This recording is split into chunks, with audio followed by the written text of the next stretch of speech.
मायका पराया ससुराल अपना।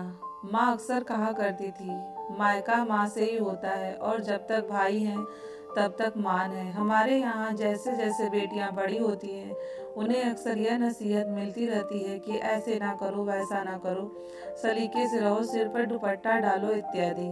आखिर एक दिन पराए घर जाना है, बेटियाँ पराया धन होती हैं। आखिर एक दिन तो उन्हें जाना ही था।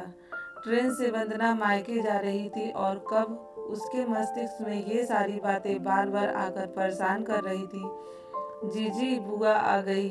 कोलाहल मच गया। जैसे वंदना की काली पीली टैक्सी द्वार पर आ रुकी। माँ बुआ जी आई हैं, बाबूजी, जीजी आई हैं। बाबूजी, कौन कौन आया है? माँ, लगता है अकेले आई हैं। घर के लोग तो बाद में बात समझते हैं। पड़ोसी पहले ही अंदाजा लगाने लगा, क्या हुआ होगा, क्यों हुआ होगा। वैसे कहते नहीं थकते, बेटियां तो सांझी होती हैं, पर न जाने क्यों किसी को कष्ट में देकर इन पड़ोसियों को राहत मिलती है। छोटी जीजी मायके आई थी। पहले तो माँ ने ही गले लगाया और फिर प्यार से भीतर ले गई। अजीब थकान में चूर थी छोटी। यह सफर का ही थकान नहीं था। माँ की अनुभवी नजर समझ सकती थी। जूड़े में चांदी के फूल के आकार की क्लिप अध खुली सी अभी भी लटकी अटकी थी।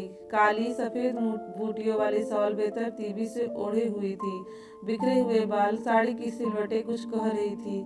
कैसे नजर मिलाएगी बाबूजी व बड़े भैया से? माँ से तो कुछ कहने की आवश्यकता नहीं, वे स्वयं ही समझ सकती है। यही सोचते सोचते वंदना दालान में कदम रखा।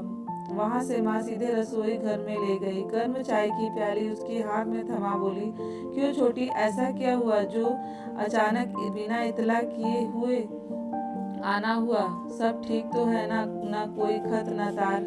संदीप कैसे हैं? कुछ बोलती क्यों नहीं? माँ का स्पर्श पाकर रुलाई फूट पड़ी।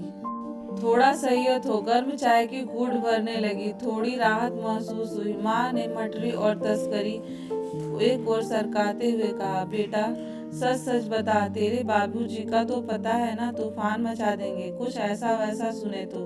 भैया भी कैसे हैं तो जानती है, और अब तो तेरी भाभी भी है। छोटी ने कुछ शिकायत करते हुए कहा, क्यों माँ, क्या मैं कुछ दिनों मायके आकर नहीं रह सकती हूँ? क्या मेरा कोई अधिकार नहीं है आप सब पर, इस घर पर?